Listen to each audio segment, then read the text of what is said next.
एक जंगल में दो पक्के दोस्त रहते थे। एक था गीदड़ और दूसरा था ऊंट। गीदड़ काफी चालाक था और ऊंट सीधा सा। ये दोनों दोस्त घंटों नदी के पास बैठकर अपना सुख दुख बांटते थे। दिन गुजरते गए और उनकी दोस्ती गहरी होती गई। एक दिन किसी ने गीदड़ को बताया कि पास के खेत में पके हुए तरबूज हैं। यह सुनते ही गीदड़ का मन ललचा गया, लेकिन वो खेत नदी पार था। अब नदी को पार करके खेत तक पहुंचना उसके लिए मुश्किल था। इसलिए वो नदी पार करने की तरकीब सोचने लगा। सोचते सोचते वो ऊंट के पास चला गया। ऊंट ने दिन के समय गीदड़ को देखकर पूछा, मित्र, तुम यहाँ कैसे? हम तो शाम को नदी किनारे मिलने वाले थे। तब गीदड़ ने बड़ी ही चालाकी से कहा, देखो मित्र, पास के ही खेत में पके तरबूज हैं। मैंने सुना है तरबूज बहुत मीठे हैं। तुम उन्हें खाकर खुश हो जाओगे, इसलिए तुम्हें बताने चला आया। ऊंट को तरबूज काफी पसंद था। वो बोला, वाह, मैं अभी उस गांव में जाता हूँ। मैंने बहुत समय से तरबूज नहीं खाए हैं। ऊंट जल्दी जल्दी नदी पार करके खेत जाने की तैयारी करने लगा। तभी गीदड़ ने कहा, दोस्त, तरबूज मुझे भी अच्छे लगते हैं, लेकिन मुझे तैरना नहीं आता है। तुम तरबूज खा लोगे तो मुझे लगेगा कि मैंने भी खा लिए। तभी ऊंट बोला, तुम चिंता मत करो, मैं तुम्हें अपनी पीठ पर बैठाकर नदी पार करवाऊंगा। फिर साथ में मिलकर तरबूज खाएंगे।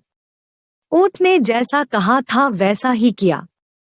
खेत में पहुंचकर गीदड़ ने मन भरकर तरबूज खाए और खुश हो गया। खुशी के मारे वो जोर जोर से आवाजें निकालने लगा। तभी ऊंट ने कहा, तुम शोर मत मचाओ, लेकिन वो माना नहीं। गीदड़ की आवाज सुनकर किसान डंडे लेकर खेत के पास आ गए।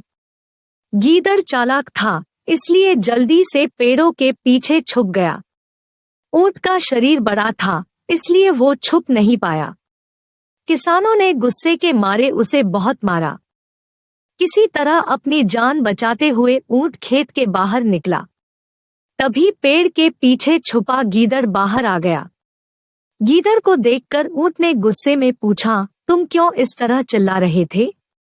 गीदड़ ने कहा कि मुझे खाने के बाद चिल्लाने की आदत है, तभी मेरा खाना पचता है।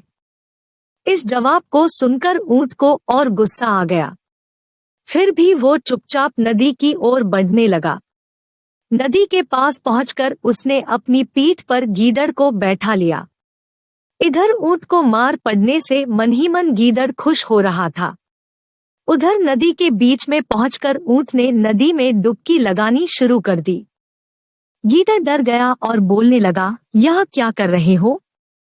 गुस्से में ऊंट ने कहा, मुझे कुछ खाने के बाद उसे हजम करने के लिए नदी में डुबकी मारनी पड़ती है। गीदड़ को समझ आ गया कि ऊंट उसके किए का बदला ले रहा है। बहुत मुश्किल से गीदड़ पानी से अपनी जान बचाकर नदी किनारे पहुंचा। उस दिन के बाद से गीदड़ ने कभी भी ऊंट को परेशान करने की हिम्मत नहीं की। ऊंट और गीदड़ की कहानी से यह सीख मिलती है कि चालाकी नहीं करनी चाहिए। अपनी करनी खुद पर भारी पड़ जाती है। जो जैसा करता है उसे वैसा ही भरना होता है।